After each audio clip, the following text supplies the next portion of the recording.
भोजपुर और फुंडहर बस्ती के रहवासियों ने पट्टे की मांग को लेकर मोर्चा खोल दिया है। करीब 1000 से अधिक प्रभावितों ने पट्टे की मांग को लेकर आवाज बुलंद की है। इसी कड़ी में सोमवार को कलेक्टर जनदर्शन में सैकड़ों प्रभावितों ने हल्ला बोला।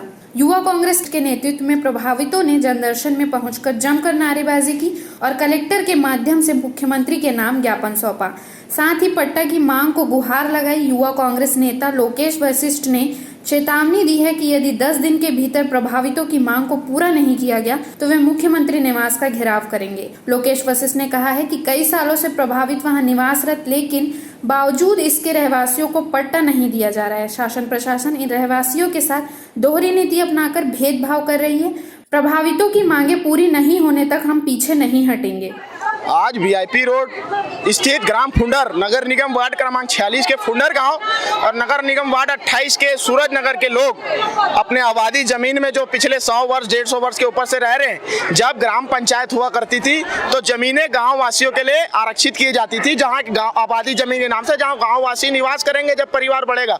लेकिन आज शासन, छत्तीसगढ़ शासन और रमन सिंह जो भेदभाव छत्तीसगढ़ की जनता के साथ में कर रहे हैं, ये बहाना बना रहे हैं कि हम सुरक्षित आबादी और आरक्षित आबादी और गैर सुरक्षित आबादी, इस प्रकार का बहाना करके 500 लोग अगर आबादी जमीन में रह रहे गांव में तो केवल 50-60 को पट्टा दे करके जनता को गुमराह करके वोट बैंक की राजनीति करने का काम कर रहे हैं। उसके विरोध में हम लोगों ने आज कलेक्टर साहब के माध्यम से मुख्यमंत्री और शासन से मांग की है कि जब आप पट्टा आरक्षित आबादी को दे रहे हैं, सुरक्षित आबादी को नहीं दे रहे, तो आप सभी आबादी क्षेत्र में जितने लोग रह रहे हैं और केवल अब आबादी जमीन ही नहीं, जो भी व्यक्ति नजूल भूमि में, लगानी जमीन में रह रहे हैं, जो शासकीय भूमि है जिसपे छत्तीसगढ़ के लोग गाँव के बासिंदे 100 साल से निवासरत हैं, उनको दिया जाए। उनका दोहरा चरित्र, उनका दोहरा चेहरा आज शासन के अधिकारी ने जब हमको जानकारी दिया कि केवल 500 आबादी में होने के बाद भी 50 या 60 आबादी क्षेत्र को पट्टा देंगे, ये साफ चुनावी जुमला उनका दर्शाता है कि कुछ लोगों को पट्टा दे करके और आने वाले चुनाव में जीत करके पट्टा देने की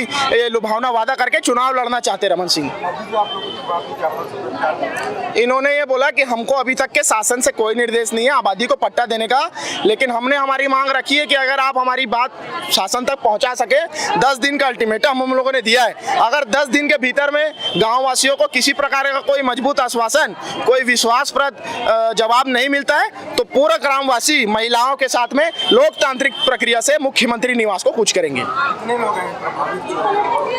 केवल फुंडर गांव के 425 ऐसे लोग हैं जो आबादी जमीन में रह रहे हैं, उनके बाद उनको पट्टा नहीं है। लभांडी और सूरज नगर में 600 के ऊपर ऐसे घर है जो आबादी जमीन में रह रहे हैं, लेकिन पट्टे का नामो निशान नहीं है। इंदिरा गांधी के समय में जो पट्टा मिला था, ग्राम पंचायत का पट्टा, वो 30 साल के बाद में आप खत्म हो चुका है। लेकिन उसके बाद आने अभी की केंद्र की भाजपा सरकार और राज्य की भाजपा सरकार को कोई सुध नहीं है कि लोगों को पट्टा मिले नहीं मिले। इनका ध्यान केवल गरीबों के घर को उजाड़ करके बड़ी बड़ी बिल्डिंगें और ऑक्सीजन बनाने में इनका ध्यान है।